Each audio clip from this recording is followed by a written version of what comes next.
किनारपट्टीवरील आपले कोळी बांधव सतत उसळणाऱ्या सागराशी झुंज देत खोलवर जाऊन मासे पकडणे हे या कोळी बांधवांच्या उपजीविकेचे साधन.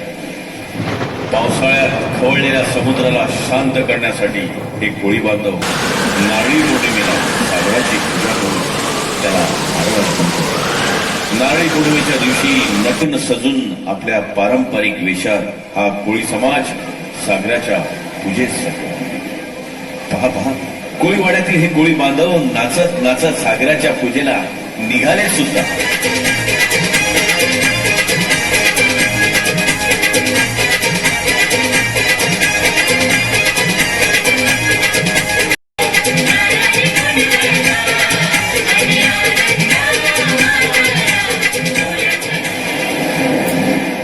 नारळी पौर्णिमेनंतर हे कोळी बांधव खोल समुद्रात आपली नौका मासेमारीसाठी लोटतात.